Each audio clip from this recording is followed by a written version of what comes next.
What's up, guys? My name is Crunk with No Man's Land Intel. Today, I'd like to introduce you to a lecture by Yuri Bezmenov, a former KGB agent who defected to Canada after becoming disillusioned by the effects of his own propaganda on the Indian populace. Here, he talks about how Russia, the Soviet Empire, the KGB specifically, subverts American culture and ideologies by attacking our open society in hopes of undermining it and causing it to collapse. This lecture is an hour long, but it might be the most important lecture you've ever heard. So please sit back and enjoy. Subversion is the term, if you look in a dictionary or criminal code to that matter, usually is explained as a part of activity to destroy things like religion, government, system, political, economical system of a country. And usually it's linked to espionage and such romantic things as blowing up bridges, sidetracking trains, cloak and dagger activity in Hollywood style.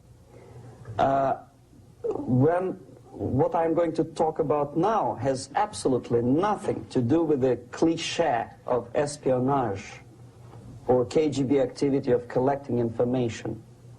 So the greatest mistake or misconception, I think, is that whenever we are talking about KGB, for some strange reason, starting from Hollywood movie makers to professors of political science and quote-unquote experts on Soviet affairs, or Kremlinologists as they call themselves, they think that the most desirable thing for Andropov and the whole KGB is to steal blueprints of some supersonic jet, bring it back to Soviet Union and sell it to the Soviet military-industrial complex. It's only partly true.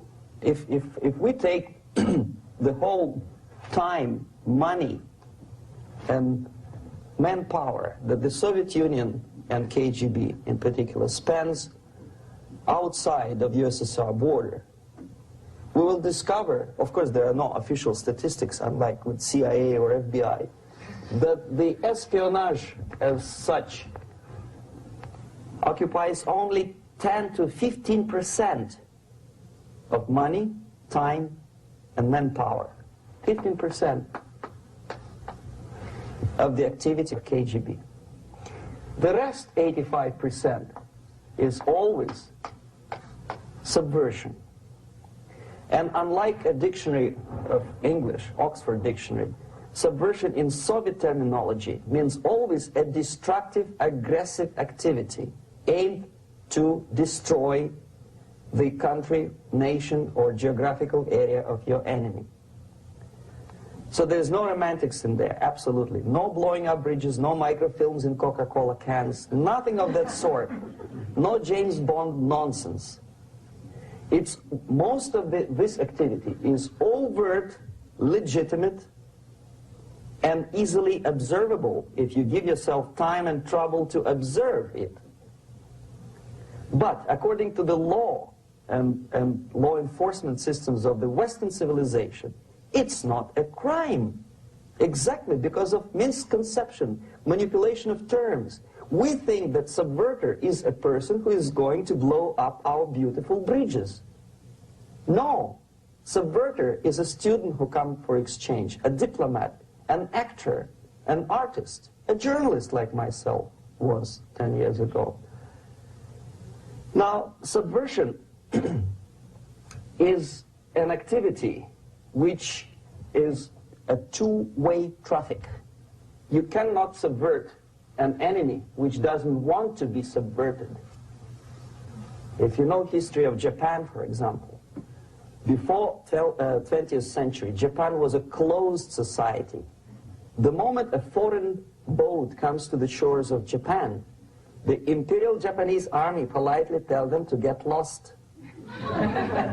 And if American salesman comes to the shore of Japan, let's say 60 or 70 years from now back, and says, oh, I have a very beautiful vacuum cleaner for you, with the good financing, he says, please leave us, we don't need your vacuum cleaner.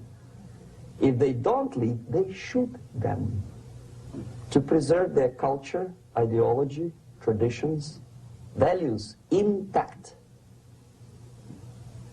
You were not able to subvert Japan.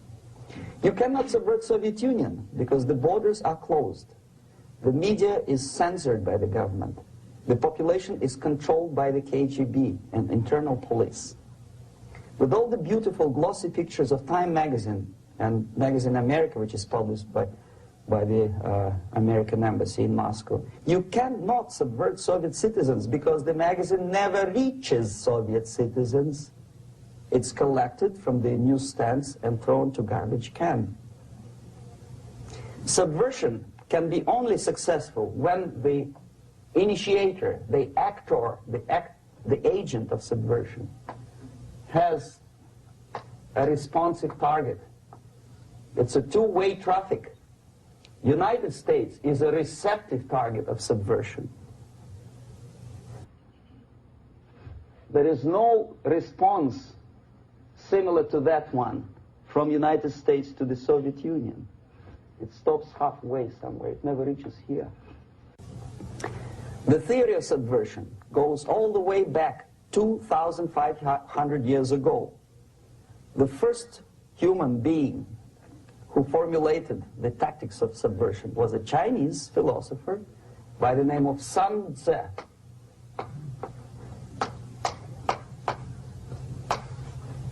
2,500 years BC. He was an advisor for several imperial courts in ancient China. And he said, after long meditation, that to implement state policy in a warlike manner, it's the most counterproductive, barbaric, and inefficient to fight on a battlefield. You know that war is continuation of state policy, right? So if you want successfully to implement your state policy, and you start fighting, this is the most idiotic way to do it. The highest art of warfare is not to fight at all,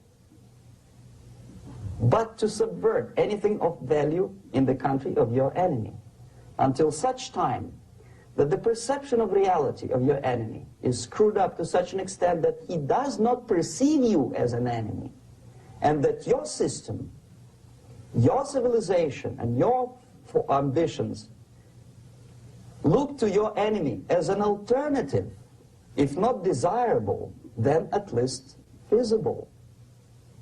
Better red than dead.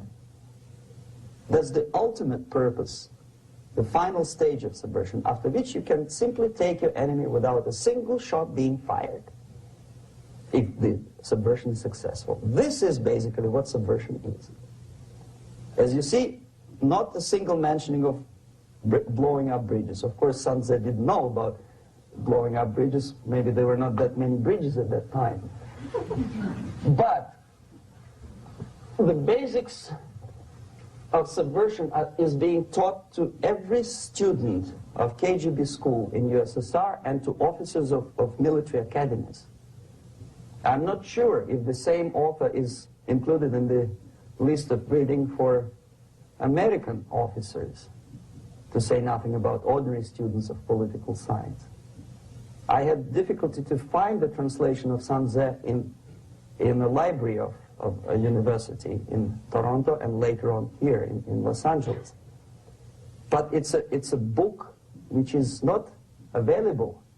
It is forced to every student in USSR. Every student who is taught to be dealing further in his future career with foreigners.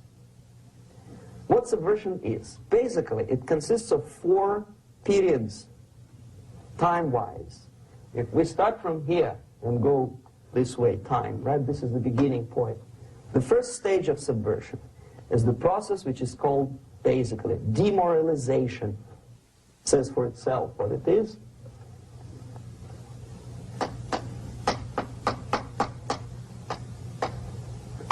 It takes from,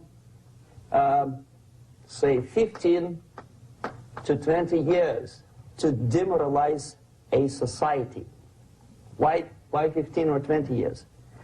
This is the time sufficient to educate one generation of students or children. One generation.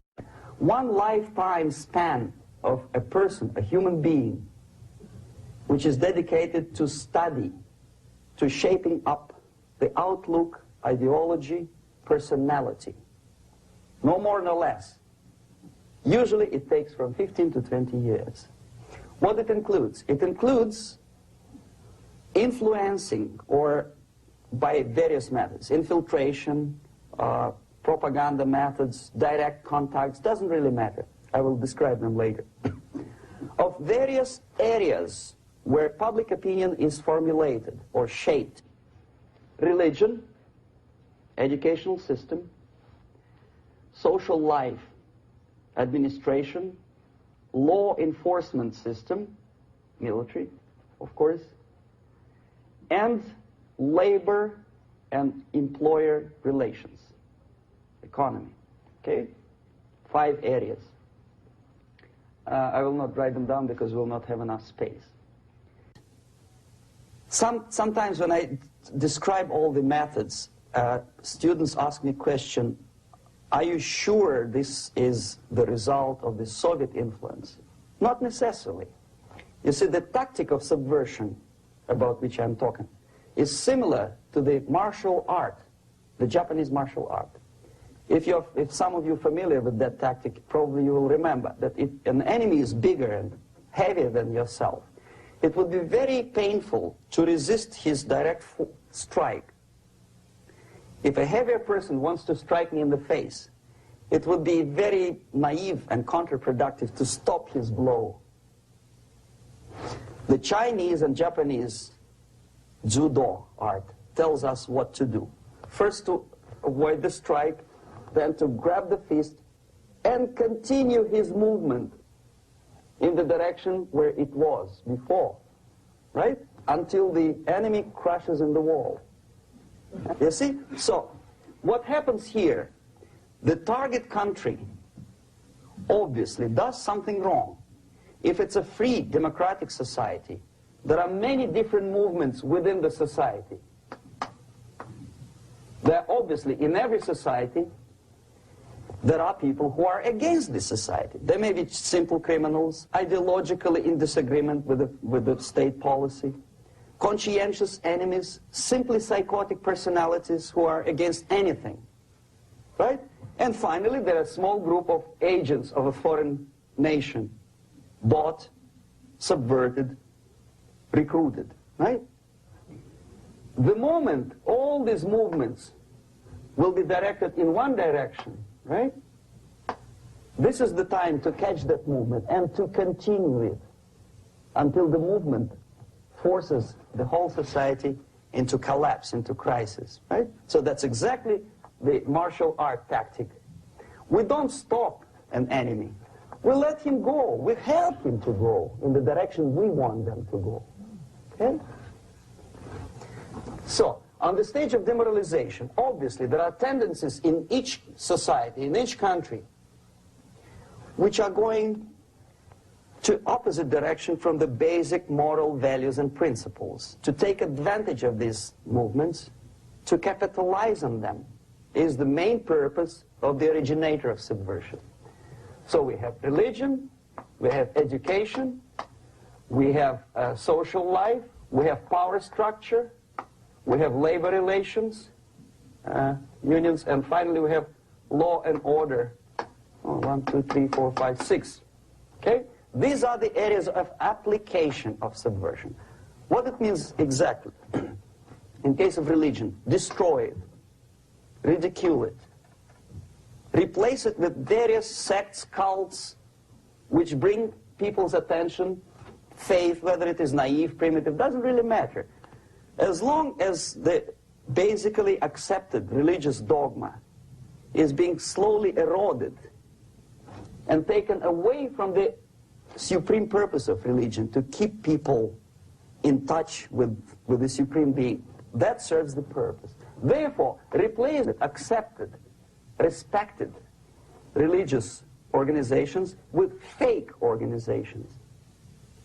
distract people's attention from the real faith and attract them to various different faiths. Education. Distract them from learning something which is constructive, pragmatic, efficient. Instead of mathematics, physics, foreign languages, chemistry, teach them history of urban warfare, natural food, home economy, your sexuality, anything, as long as it takes you away, okay? Social life. Replace traditionally established institutions and organizations with fake organizations. Take away the initiative from people. Take away the responsibility from naturally established links between individuals, group of individuals, and society at large, and replace them with artificially, bureaucratically controlled bodies. Instead of social life and friendship between neighbors, establish social workers institutions. People who are on payroll of whom? Society? No. Bureaucracy. The main concern of social workers is not your family, not you, not social relations between groups of people. The main concern is to get the paycheck from the government. What will be the result of their social work doesn't really matter. They can develop all kind of concepts to show to the government and to the people that they're useful. Okay, away from the natural links, power structure. Okay, the natural bodies of administration, which are traditionally either elected by people at large or appointed by elected leaders of society, are being actively substituted by artificial bodies. The bodies of people, groups of people, whom nobody elected. Never. As a matter of fact, most of the people don't like them at all, and yet they exist. One of such group is media. Who elected them? How come they have so much power? Almost monopolistic power on your mind. But who elected them? How come they have a nerve to decide what is good and what is bad for the elected by you, president, and his administration? Who the hell are they? Spiro Agnew, who was hated by the liberal left, called them a bunch of enfeebled snobs. And that's exactly what they are. They think they know. They don't. The level of mediocrity. In a big establishment like New York Times, Los Angeles Times, major television network, you don't have to be excellent journalist. You have to be exactly a mediocre journalist. That's easier to survive. There's no competition anymore. You have your good, nice income, $100,000 a year. That's it. Whether you are better or worse doesn't really matter anymore. As soon as you're smiling to the camera and do your job. That's it. No more competition. Power structure slowly is eroded by the bodies and groups of people who do not have neither qualification nor the will of people to keep them in power, and yet they do have power. Okay. Together with that, there is another process. Law enforcement, law and order organization and structure is being eroded. For the last 20, 25 years, if you see old movies and new movies, you can see that in new movies, a policeman, an officer of the United States Army looks dumb, angry, psychotic, paranoid. A criminal looks nice, kind of, well, he smokes hash and shoots the whatever drug, but basically he's a nice human being. He's creative. And he's unproductive only because society oppresses him. Whereby a general of Pentagon is always, by definition, a dumb, a war maniac. A policeman is a pig, rude policeman. He abuses his power. You know? A generalization like that. The hatred, the mistrust to the people who are supposed to protect you and enforce law and order. Moral relativity. The Angelo Buono process lasted 2 years in Los Angeles. Relativity. The Angelo Buono process lasted 2 years in Los Angeles. And yet there are still some lawyers who say, look, he's a nice character, as a matter of fact. There was some witness who said, also a criminal, who said, well, he's a nice guy. I asked him one day to burn a house of my enemy, and he wouldn't do it. He's a nice fellow. Erosion. A slow substitution of basic moral principles, whereby a criminal is not a criminal, actually. He's a defendant. Even if his guilt is proven, there is still a doubt to kill or not to kill, to be or not to be. Thou shalt not kill, yes, but this line may not necessarily be applicable to a murderer. Thou shalt not murder. That should be the presumption, not that thou shalt not kill. Okay, labor relations. At this stage, within 15 to 20 years, we destroy the traditionally established links of bargaining between employer and employee. The classical Marxist-Leninist theory of natural exchange of goods. A person A has 5 sacks of grain and person B has 5 pairs of shoes. And the natural exchange without money is when they bargain between each other. And only with the introduction of the third force, C, an entirely third foreign stranger who says, no, don't give him 5 sacks of grain, give it to me, and you give me your 5 pairs of shoes, and I will distribute it accordingly, so that the economy will go. This is the death of natural exchange, death of natural bargaining. Well, trade unions were established 100 years ago.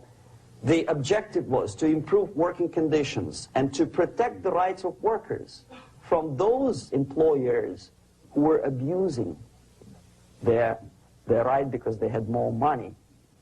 Objectively, at that time, initially, the trade union movement did work. What we see now is that the bargaining process is no longer resulting in the compromise, which is leading objectively to betterment of working conditions and increase of salary. What we see is that after each prolonged strike, the workers lose. Even if they have 10% increase of their salaries, they cannot catch up due to inflation and due to missed time. More than that, millions of people suffer from that strike because economy now is interdependent. It's intertwined like one body. If previously steel workers, say 100 years ago, could strike and nobody would suffer, now it's impossible anymore. If a garbage collector strikes today, the rest of the multi-million city is stinking. I mean, there's no more service. In Quebec, for example, we had the electricians who were on strike in the middle of winter. You can freeze your bottom, and they still were on strike. Did they catch up with the salary? No, they lost. Who benefited? The leaders of trade unions. What is the motivation for strike? Improving a worker's condition? No, obviously it's not. Then what is it? Ideology. To prove to these capitalists. And the obedient horde of workers, like sheep, follow these people. And they cannot disobey. Why? Because if they do, you know what happens to them. Pickets, murders, shooting truck drivers by picketers. In Montreal, for example, I saw with my own eyes when I was correspondent of CBC International, Canadian Broadcasting Corporation, when the workers of aircraft factory destroyed computers and the equipment in the factory. And the administration employed strike breakers. Their cars were turned upside down and burned. Their houses were burned. Their kids were intimidated. And some victims were there. Of that you can be sure. Why? To improve conditions of workers? No. Ideology. Okay, so this is what happens basically. It may or may not happen without the help of the Soviet Union. But the natural tendencies are being greatly taken advantage of and capitalized by the Soviet propaganda systems. How? Whenever trade union strikes, we have influx of propaganda, mass media, ideological dissemination. The workers' right, and we repeat it like parrots. Yes, workers' right. Whose rights? Workers? No. The only freedom of worker to sell his labor according to his own desire and will is taken away from him. By whom? By trade union boss. Unlimited power is given. Responsibility. I want to sell my labor not for $2.50 an hour, but for $2. I don't have right. My freedom is denied to me. I know that if I sell my work for $2 an hour, not for $3 an hour, I will compete better with the other guy who is lazy and more greedy. I don't need $3. I need only $2. No, I was made to believe by media, by business, by advertising agencies that I need more and more and more. Have you ever heard any advertising on TV to consume less? No. No way. Whether you need a six-cylinder car or not, you have to buy it. And hurry up. When I was driving here, on the local radio station, an excited announcer said, "You hurry up, rush and save, save, save. There is a pantyhose sale." Save by buying more. See? Of course. It would be too naive to expect that KGB makes that advertising agency to do such a crazy commercial. No, of course not. But what we did when I was working for Novosti Press, we would snow plow editorial offices, student organizations, religious groups with literature of class struggle. If not directly Marxism-Leninism propaganda, then a propaganda of a legitimate aspirations of working class, betterment of life, equality. Equality, mind you. President Kennedy once said, we will make America to believe that people are born equal. Are people born equal? Is there any mentioning in the Bible or any other holy scripture in any religion, if you don't believe me, go to the library and check it. There is not a single word about equality. Just the opposite. By your deeds, God will judge you. What you do is important. The merit of your personality. You cannot legislate equality. If you want to be equal, you have to be equal. You have to deserve it. And yet we build our society on the principle of equality. We say people are equal. We know it is false. It's a lie. Some people are tall and stupid. Others are short, bold, and clever.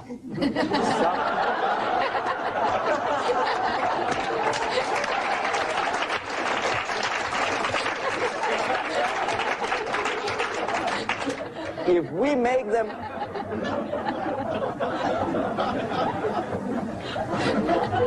make them equal by force,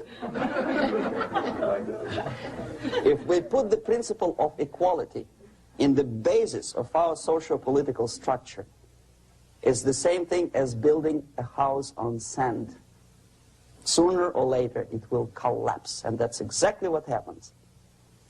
And we, as Soviet propaganda makers, are trying to push you in the direction which you go yourself. Equality, yes, equality. People are equal. Land of equal opportunities. Is it true or not? Think about it. Equal opportunities. Should there be equal opportunities? For me, and for a lazy bastard who comes here from some other country and immediately registers as a welfare recipient benefits? I never received a single dollar. No, sorry, I did receive once. But I never applied for welfare. For the 13 years, I took any job. Security guard, journalist, taxi driver, anything. Well, I was restless, but some people don't like it. They immediately. So why should we have equal opportunities? Why? The equal opportunity to excel. Equal opportunity in equal circumstances, yes, but you know people are different. To excel, yes, provided we reach the same level of excellency, perfection, which is hypothetical, distant future. Yes, maybe. But we know perfectly well that even with the best intentions, people could not be equal. Why should we have equality in the, say, legal system? Myself, I'm considering myself a law-abiding citizen, and a person who comes here to rob and shoot, say, the United States administration under Carter, imported thousands of Cuban criminals. They were non-criminals, yet they were accepted. Do you think it's fair if myself and my wife from Philippines, who work like a, excuse me, horse as a lab technician in the hospital, should have the same rights as a criminal from Cuba? Why? And yet we repeat as parrots, equality, equality, equality. And the Soviet propaganda system helps us to believe that equality is something which is desirable.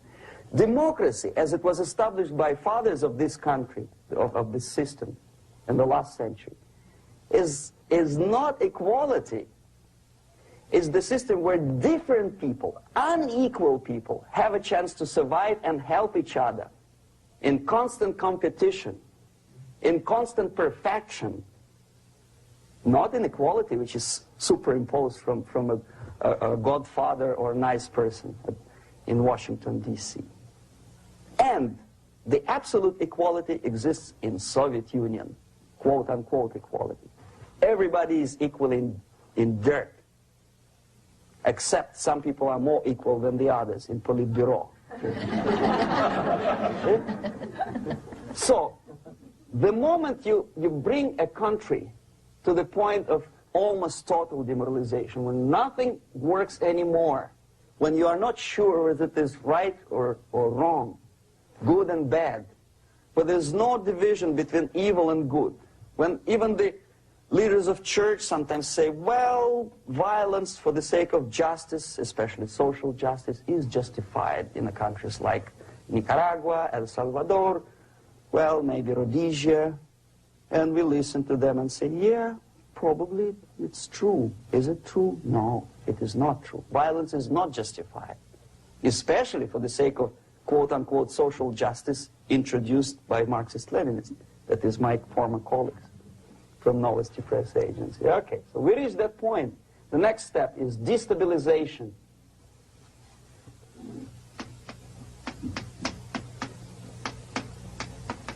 Again, this word says for itself what it is. To destabilize all the relations, all the accepted institutions and organizations in a country of your enemy. How you do it?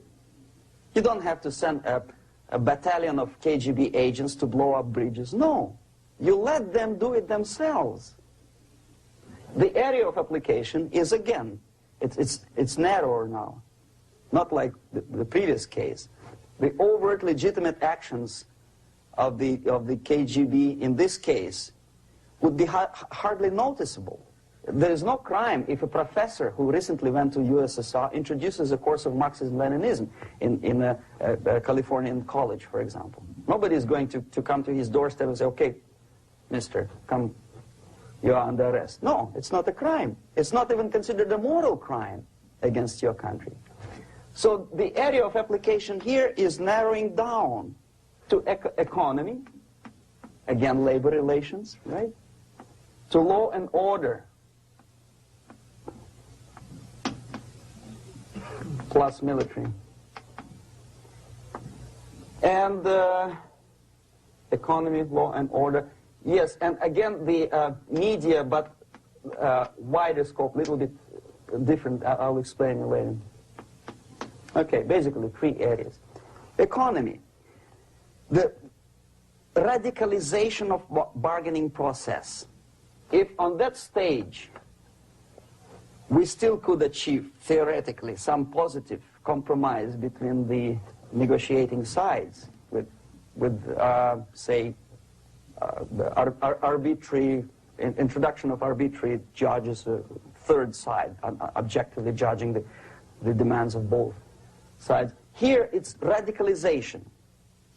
On the stage of destabilization, we cannot come to compromise even within a family. The husband and wife couldn't figure out which is better, Husband wants his kids to eat at the table, and wife wants a child to roam around the room and drop food all over the floor. They cannot come to compromise unless they start a fight. It's impossible to reach a compromise, constructive compromise, between neighbors. Some people say, I don't like you to watering your lawn at that time because exactly at that time I'm walking my dog and he's getting nervous. He cannot pass his bowels, you know. So they cannot compromise. They go to a civil court or something like that. Radicalization of human relations. No more compromise. Fight, fight, fight. The normal, traditionally accepted relations are destabilized. The relations between teachers and students in schools and colleges. Fight. The relations between, in economical sphere, between laborers and employers are further radicalized. No more acceptance of the legitimacy of demands of workers. Unlike Japanese, with the theory Z, if you ever heard about it, where the workers are involved in the decision-making process, therefore they don't have moral incentive to fight their bosses. In the United States, it's just the opposite. The harder is the fight, the better. The more heroic they look.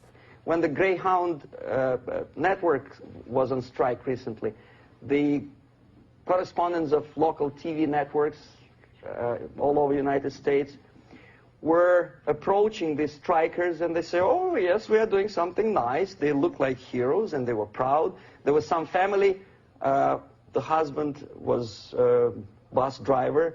Now they decided in a protest against the bosses to camp somewhere in the forest. And they were presented to the audience as a heroic, nice people, you see. The violent clashes between passengers, picketers, and the strikers are presented as something normal. 10, 15, 20 years ago, we would be angry, say, why so much hatred? Today we are not. We say, well, commonplace. Radicalization, militarization sometimes. As I explained on that stage, I took a step a little bit further. Shooting people.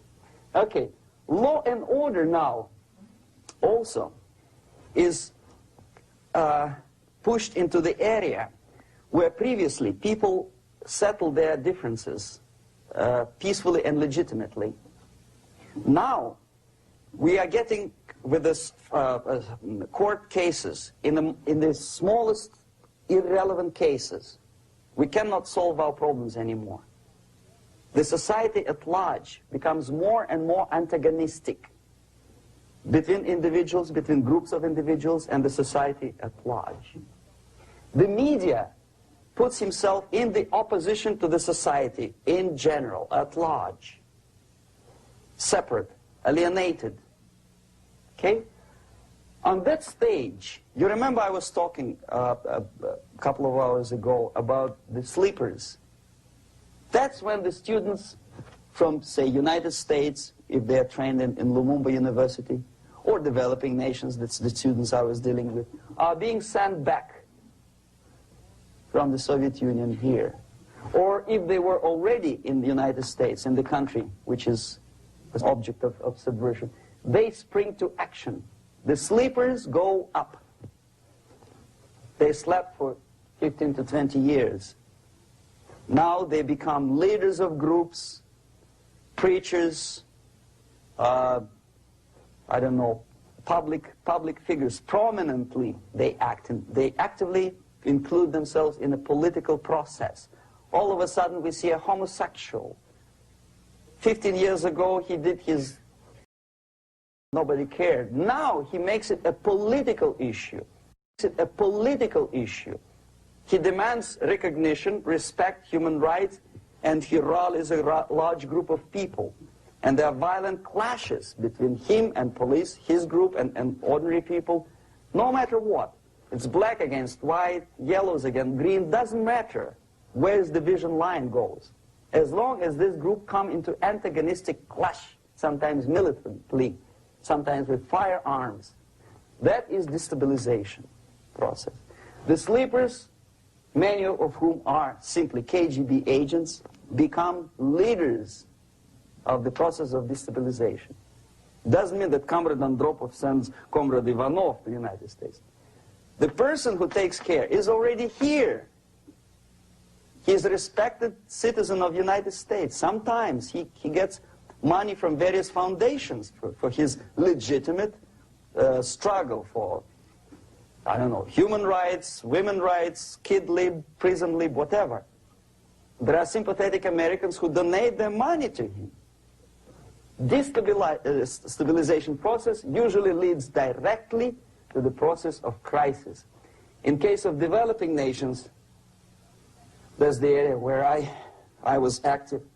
The process starts when the legitimate bodies of power, the social structure collapse. It cannot function anymore. So instead, we have artificial body injected into society, such as non-elected committees. You remember I was talking about them here. Social workers who are not elected by people, media who are self-appointed rulers of your opinion, some strange groups which claim that they know how to lead society forward. They don't usually. All they care is how to collect donations and sell their own concocted ideology, mixture of religion and ideology. Here, we have all this artificial body claiming power. If the power is denied to them, they take it by force. In case of Iran, for example, all of a sudden we have revolutionary committees. What kind of revolution? There was no revolution yet, and yet they had the committees. They were taking power of judgment. They had the power of execution, they had the power of legislation, and that they had the power of judicial. All of them combined in one person, who is half-baked intellectual, sometimes graduated from Harvard University or Berkeley. He comes back to his country and he thinks that he knows the answer to all the social, economical problems. Okay? Crisis is when society cannot function anymore productively. It collapses, obviously. That's the word for crisis. So therefore, the population at large is looking for a savior. The religious groups are expecting a messiah to come. The workers say, we have family to feed.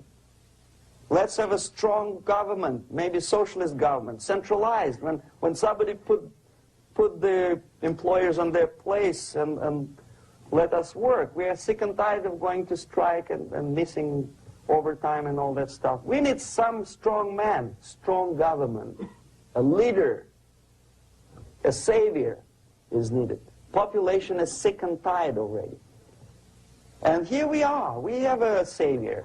Either a foreign nation comes in, or the local group of leftists, Marxists, no matter what they call themselves, Sandinista, a reverend or some sort, Bishop Muzureva, like in Zimbabwe, doesn't matter. A savior comes and says, I will lead you. So we have two alternatives here. Civil war and invasion. Okay? See how it goes? Civil war, we know what it is. Lebanon is the best example. The civil war, which was artificially implanted in Lebanon by injection of force of PLO, Palestinian Liberation Organization. Invasion we have in many other countries like Afghanistan, name any East European country, it was invaded by the Soviet army. But the result is the same. The next stage is normalization. Normalization is a very ironic word, of course. It is borrowed from 1968 situation in Czechoslovakia, when the Soviet propaganda, and after them New York Times, declared the country is normalized. The tanks moved into Prague, so there's no more Prague Spring, there's no more violence. Normalization. At that stage, the self-appointed rulers of the society don't need any revolution anymore. They don't need any radicalism anymore. So this is the reverse from destabilization. Basically, it is stabilizing the country by force. So all the sleepers and activists and social workers and liberals and homosexuals and professors and Marxists and Leninists are being eliminated physically sometimes. They've done their job already. Okay? They are not needed anymore.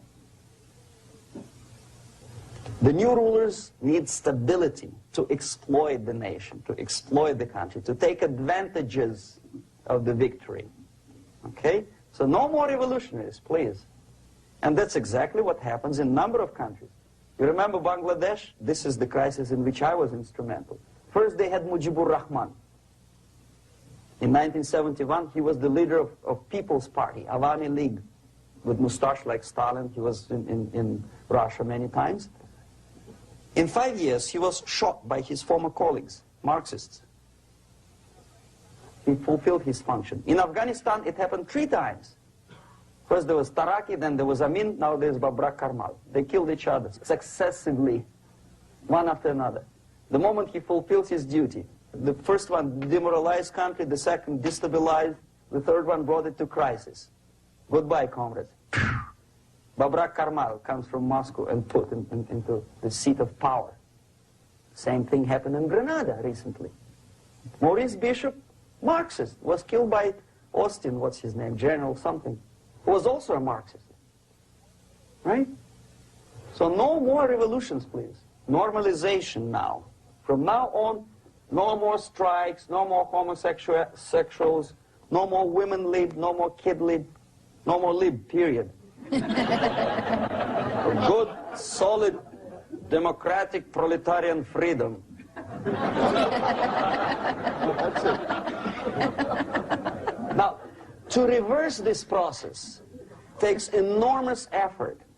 When today, United States had to invade Grenada to reverse the process of subversion. Some people say, boy, this is not good, it's not kosher to invade the beautiful country, island of Grenada. Well, why didn't you stop the process here, when Grenada was just approached by leftists? Why not to prevent Maurice Bishop to come in power in the first place? Did Grenadians want him? Very questionable. They didn't know who was Maurice Bishop in the first place. He came to power by coup d'etat himself. Okay?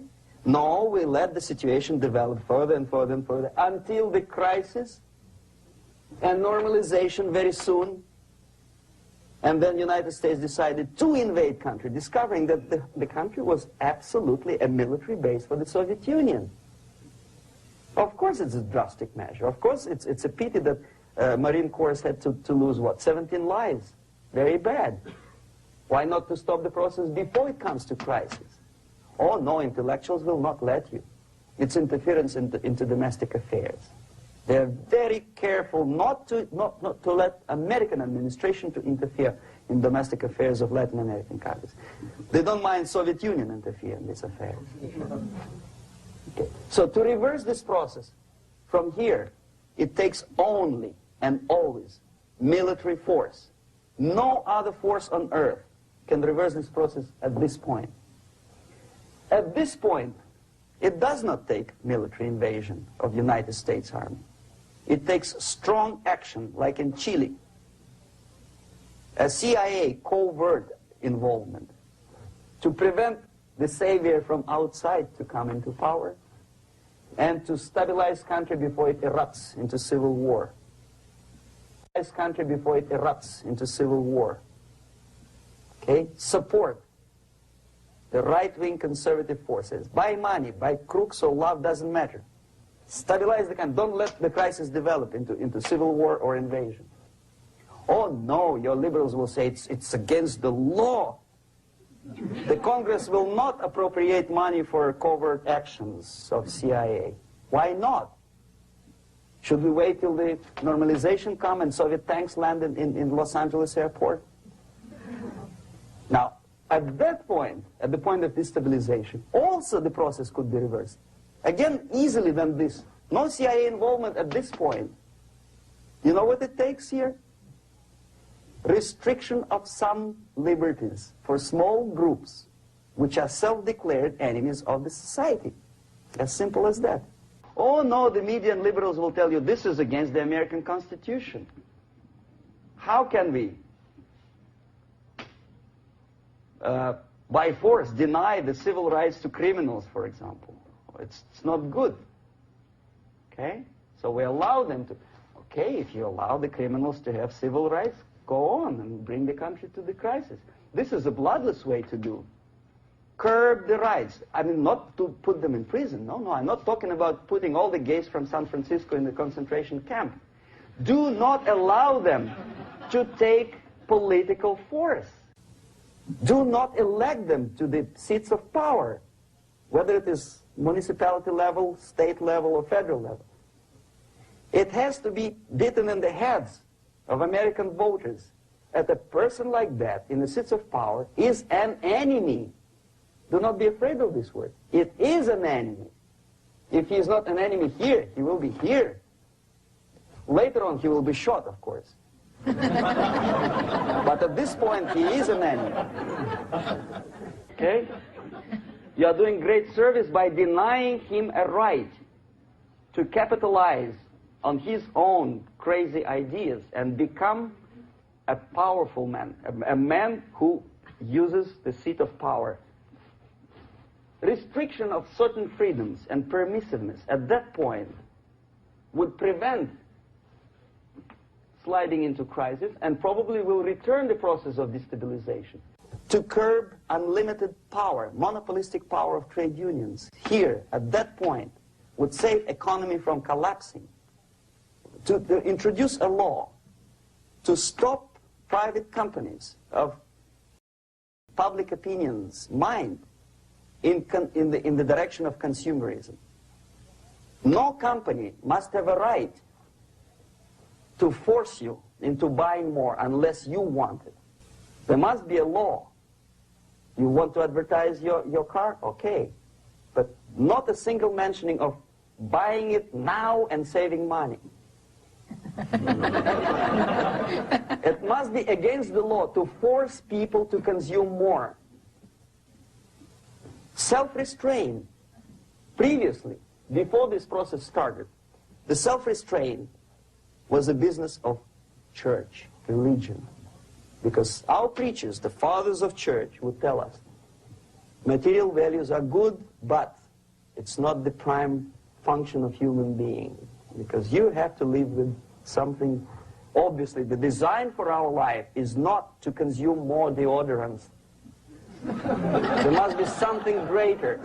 If such a complicated instrument as human body was created, obviously there must be some higher purpose for that. And it's very easy to avoid destabilization by denying the greedy companies one little freedom, one little liberty, forcing you into turning yourself into processors of unwanted products and goods. They turn you into machines, like the worm who there's inlet and outlet. So, and how long an average appliance lasts these days? Less than a year. Why? Where's workmanship? Oh, we want you to buy more. Okay. Destabilization process could be easily overcome if, as I say, the society, by its own will or after persuasion by the leaders, will come to the idea of self-restraint. It's so hard we want to consume more, but you have to. Unless you will come to this stage, when, as we say in Russia, if Sahara Desert ever becomes a communist state, there will be shortage of sand. So you have to curb your... You have to curb your expectations at this point before it's too late. But no, we don't want to do it. Demoralization process. Again, it's the easiest thing to reverse. First of all, by restricting import of propaganda. the easiest thing to do.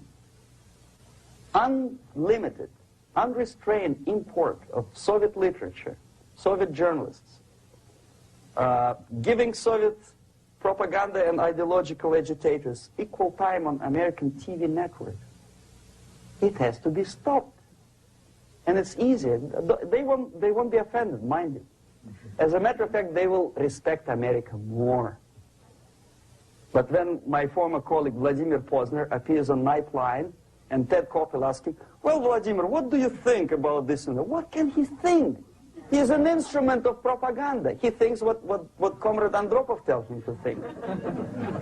He's just a nice, articulate mouthpiece of the Soviet subversion system. And Ted Koppel makes you believe that my friend Vladimir Posner thinks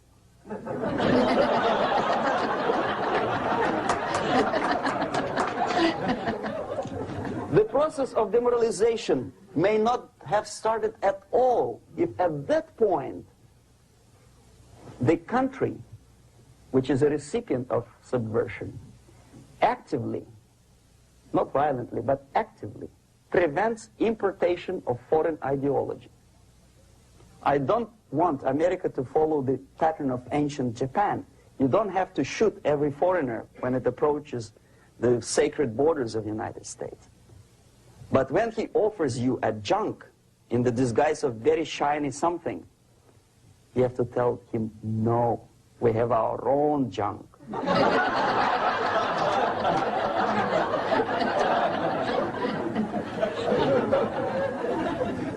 If at that point the society is strong, brave, and conscientious enough to stop importation of ideas which are foreign, then the whole chain of events could be prevented. Recently I've been to Philippines, and I was shocked how in big cities like Manila, children listen to deafening music. A melodious nation with long traditions of good, nice ethnic music, introduced by Spanish long time ago, maybe 2 centuries, 3 centuries ago, I don't remember how long. All of a sudden listen to musical garbage, blasting their radios at full blast, at full volume. Why? In India, I spent many years watching the reactions of Indians walking out of movie theaters after seeing Hollywood production. They couldn't figure out why Americans are so wasteful. They smash their cars, their shiny cars, every 5 minutes. How come they shoot each other for $500,000? Is it true that they're so obsessed with sex? Can you imagine showing a movie where each 5 minutes there's a copulation on the screen to a country like India with long tradition of respect to these private matters, or to Pakistan?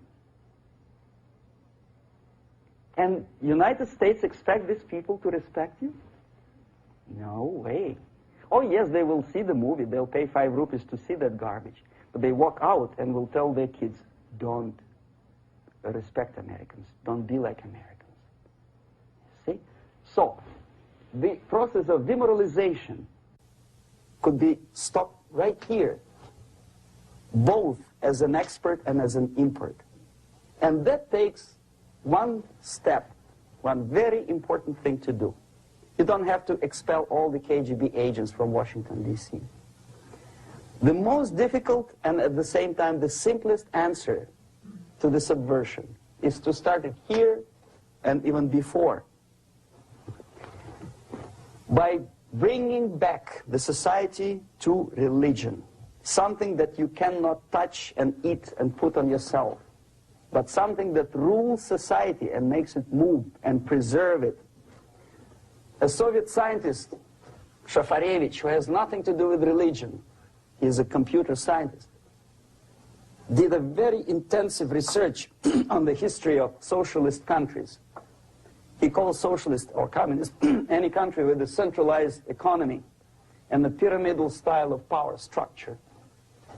And he discovered, actually he didn't discover it, he just brought to attention of his readers, that civilizations like Mohenjo-Daro in the river Indus area, like Egypt, like Maya, Incas, like Babylonian culture, collapsed and disappeared from the surface of Earth. The moment they lost religion, as simple as that, they disintegrated. Nobody remembers about them anymore. Well, distantly. So, the ideas are moving society and keeping mankind as a society of human beings, intelligent, moral agents of God. The facts, the truth, the exact knowledge may not. All the sophisticated technology and computers will not prevent society from disintegrating and eventually dying out. Have you ever met a person who would sacrifice his life, freedom, for the truth like that? This is truth. I never met a person who said, this is truth and I'm ready to shoot me. To defend the truth. Right? But millions sacrifice their life, freedom, comfort, everything for things like God, like Jesus Christ. It's an honor. Some martyrs in the Soviet concentration camp died. And they died in peace, unlike those who shouted, "Long live Stalin," knowing perfectly well that he may not live long. Something which is not material moves society and helps it to survive. And the other way around, the moment we turn into 2 by 2 is 4 and make it a guiding principle of our life, our existence, we die. Even though this is true, and this we cannot prove. We only can feel and have faith in it. So the answer to ideological subversion, strangely enough, is very simple. You don't have to shoot people, you don't have to aim missiles and Pershings and cruise missiles at Andropov's headquarters.